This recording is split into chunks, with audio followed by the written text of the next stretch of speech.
Hey boys and girls, welcome back to Story Time. It's Miss Bridges here. We have been reading these crazy books about what if you had. The first day we read about crazy hair. Today we read about crazy feet. Well, I'm going to read you another one about crazy tails. What if you woke up in the morning and you had an animal tail? I'm not sure that would be so crazy, okay? I'm not sure that would be so cool either. It depends on what kind of tail you might have. Now, as you can see, we're talking about fiction and a little nonfiction, okay? This story is written by Sandra Markle, illustrated by Howard McWilliam. You know that the illustrator is the one that's right, draws the pictures, and the author is the one that writes the story. You got it. Y'all better kiss your brains. Y'all are so smart. So today we're going to read What If You Had an Animal Tail.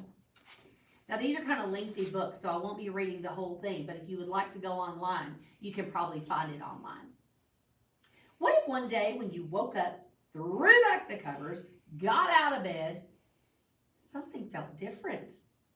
What if overnight you'd grown a wild animal's tail? How would you get your pants on? I don't understand. We're fixing to find out. What if you woke up and had a peacock tail? Now, peacocks have beautiful feathers. A male peacock has a tail with feathers that are up to 6 feet tall. That's taller than me, y'all. That can fan across its back.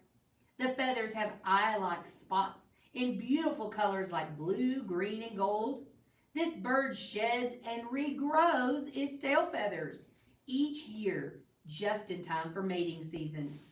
The peacock uses them to win a female mate called a peahen. The bigger the fantail and the more eye spots displayed, the better the peacock's chances are of gaining a mate.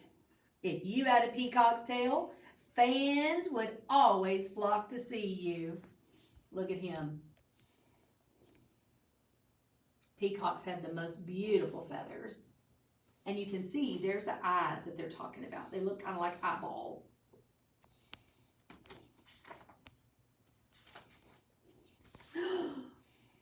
I don't like these guys. What if one morning you woke up and you had a scorpion tail?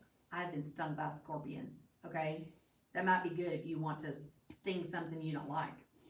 A scorpion's tail and body have an armor coat called an exoskeleton. Now remember, we were talking about interdependency, okay? And that's what you depend on for survival. So this particular scorpion, he depends on his stinger, his tail, and his skin to protect him from predators. Its tail is also tipped with a deadly stinger.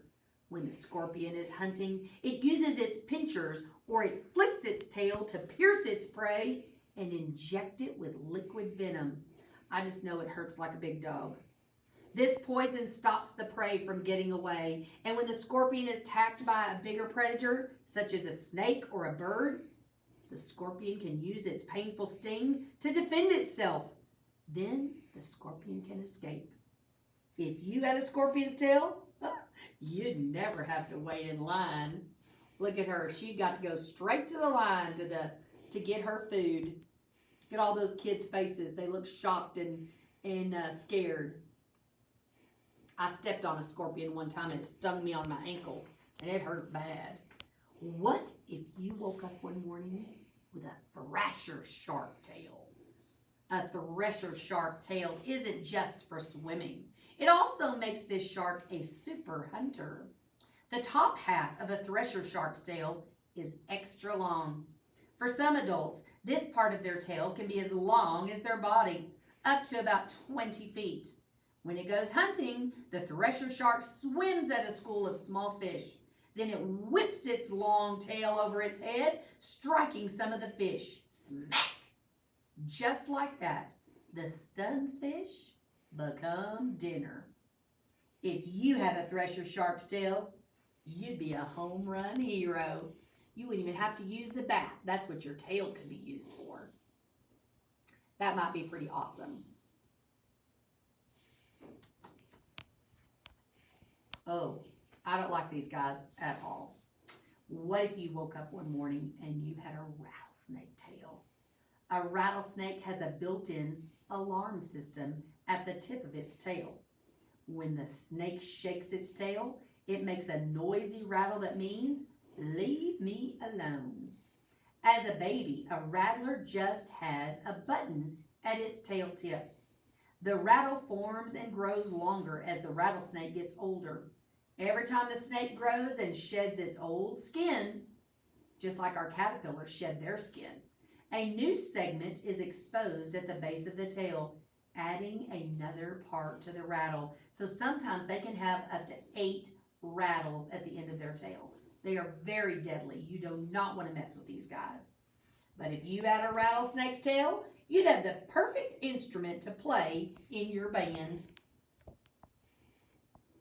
See how he's singing? He's got his rattle and it's shaking, kind of like a little tambourine.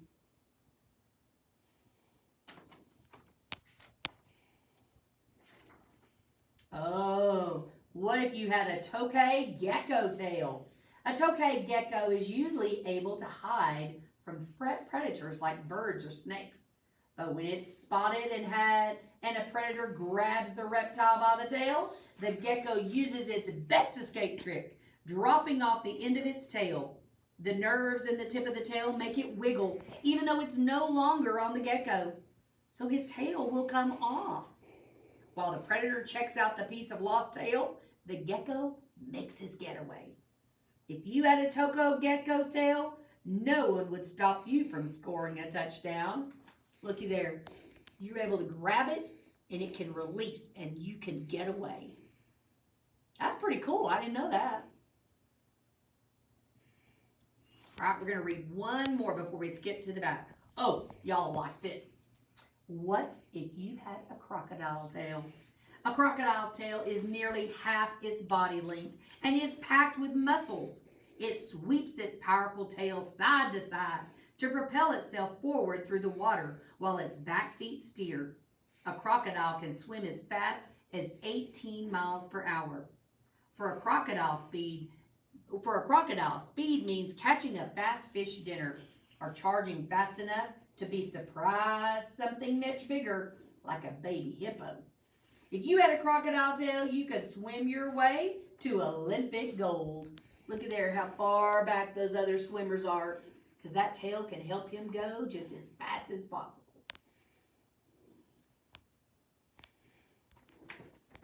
All right, we're going to skip to the back. A wild animal's tail could be fun for a while, but you don't need a tail to swat flies or scare off predators. You can get by without a tail to hang from or to help you swim faster than your dinner, and you're great on your own, even without a fancy fan tail to show off. But if you could keep a wild animal tail for more than a day, what kind would it be? Oh, there's a bear coming. Luckily, you're not going to have to choose because you don't need a tail. You already have a tailbone. That is right for your body. Your tailbone is exactly what you need to sit down or stand up straight. It's important for riding a bike or even sitting cross-legged on the floor. I think she's doing a little yoga there.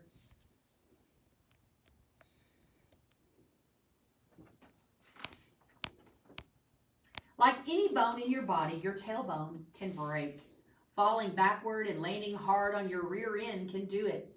Your tailbone can also be hurt by sports, especially those that require sitting while moving, such as rowing or bike riding. An injured tailbone makes standing and sitting very painful. Here are some ways to protect your tailbone. Don't sit sideways on just one hip. Sit straight and tall with your shoulders back. Okay, that's hard to do because I'm a slumper, okay? Be extra careful when walking on slippery surfaces where you might fall, like ice or wet floors. Don't sit for too long. Try to get up and move about every 20 minutes. There are some tips to keep your tailbone healthy.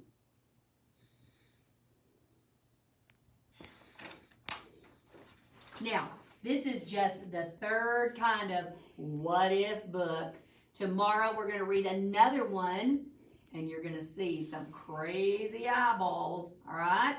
Thank you so much for joining me today. I appreciate you tuning in and watching. I hope you enjoy these stories. I miss you guys, and I love you. See you soon.